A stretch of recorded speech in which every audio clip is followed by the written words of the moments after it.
You deserve to be loved anyway. Maybe I do. Dust Hollow was the kind of town where stories traveled faster than trains and silence meant more than words. People remembered kindness, remembered betrayal, remembered debts paid and unpaid. And above all, they remembered Ryder Cole, the tall, quiet cowboy with tired eyes and a heart nobody could reach. Women had tried. Lord knew they had tried.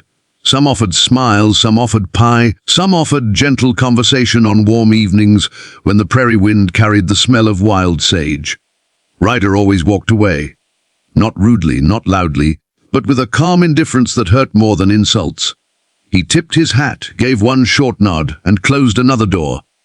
It wasn't anger in him. It wasn't arrogance. It was something heavier, something broken, something that made his shoulders sag even when he stood straight. The townsfolk whispered that Ryder had been different once. They said he used to laugh, used to play guitar under moonlight, used to talk about building a ranch with white fences and apple trees. But that was years ago, before the fire, before the night he rode into Dust Hollow carrying nothing but a saddlebag and a silence that never left him. Nobody dared ask what happened. Not after they saw how his hands trembled when someone mentioned love or family or home. So the town learned. Leave Ryder Cole alone. Let the man live with his ghosts. Ryder lived in a small shack near the dry creek bed.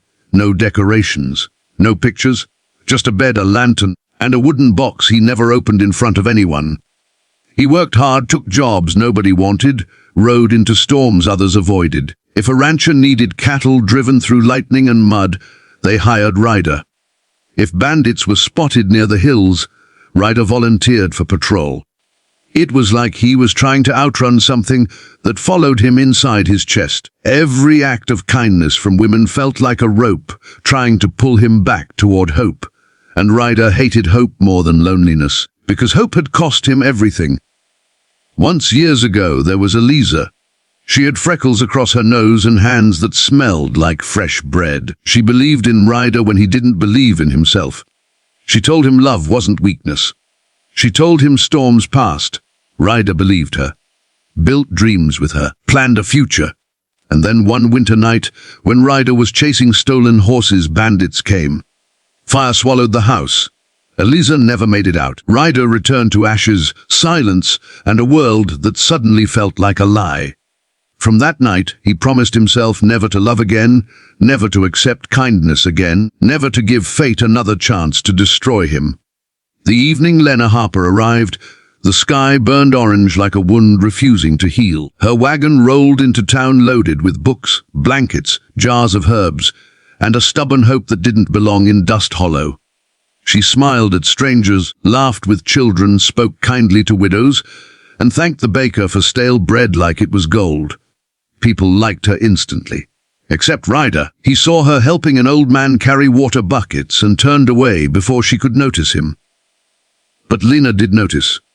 She always noticed the lonely ones. Later that night inside the Rusty Spur saloon, Lena saw Ryder sitting alone in the corner, nursing coffee like it was medicine. She walked over with quiet courage and said, "You look like a man carrying too much weight."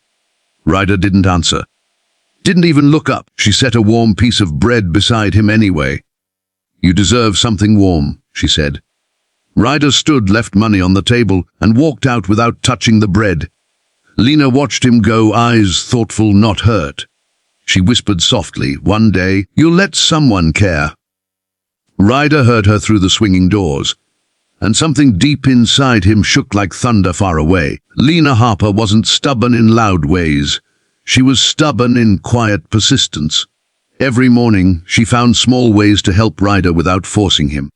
She fixed the loose hinge on his gate while he worked in town. She left fresh coffee beans near his porch with no note. She mended a tear in his saddle blanket and pretended she found it like that. Ryder noticed everything. He just pretended not to. Inside, anger and gratitude fought like wild dogs. He wanted to shout at her, to tell her to stop trying, to remind her he was not a man worth saving, but he also waited for her footsteps. And when they didn't come, the silence hurt. One afternoon, Ryder fell from his horse chasing a stray calf. Nothing serious, but his leg bled bad. He limped home angry at himself, angry at the world, angry at Lena for making him weak without even trying. When he reached his shack, she was there with bandages already laid out. "Set," she said softly. Ryder snapped. "Who asked you?" Lena answered calmly. Pain did. He stared at her, breathing hard. She didn't look afraid, didn't pity him. Just cleaned his wound like it was the most normal thing in the world. Ryder didn't thank her, but he didn't walk away either. Weeks passed. Dust Hollow saw something strange. Ryder Cole started pausing when Lena spoke. He still kept distance, still refused kindness openly, but cracks appeared. He listened when she read stories to children. He stayed longer at the saloon when she sang soft folk songs. He even fixed her wagon wheel one night and claimed he was just passing by. Lena knew better. She saw the loneliness behind his anger. She saw the love buried under grief, and she wasn't afraid of ghosts. One night, a terrible storm struck Dust Hollow. Lightning split the sky. Wind tore roofs loose. Ryder's horse panicked and ran toward the flooded creek. Lena ran after him without thinking. Together they fought mud and rain and fear. When they finally caught the horse, Lena was shaking, soaked, breathless. "Ryder yelled, 'You could have died!'" Lena answered gently, "So could you. Someone had to stand beside you." Ryder stared at her in silence. Something inside him broke a little more, but still he said nothing. Days later, Lena said the words that changed everything.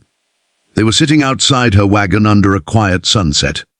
She handed him tea and spoke softly, "You don't have to trust me. You don't have to love me. But Ryder, you deserve to be loved anyway." Ryder felt like the ground disappeared under him. No woman had ever spoken like that. No demand, no expectation, just truth. His voice came out rough. "You don't know what you're saying." Lena nodded. "I know enough." Ryder walked away before she could see tears forming. But that night, he opened the wooden box in his shack for the first time in years. Inside were Eliza's letters, and Ryder realized he wasn't angry at kindness. He was afraid to hope again. The morning Lena didn't show up to town, Ryder felt it like a missing heartbeat. Children waited outside the schoolhouse. The baker asked questions. The sheriff shrugged. Ryder saddled his horse without speaking. He rode north where traders said they saw trouble. Hours later, he found Lena's wagon overturned near Blackstone Ridge. Supplies gone, wheel broken. Lena lying beside the road, hurt but alive.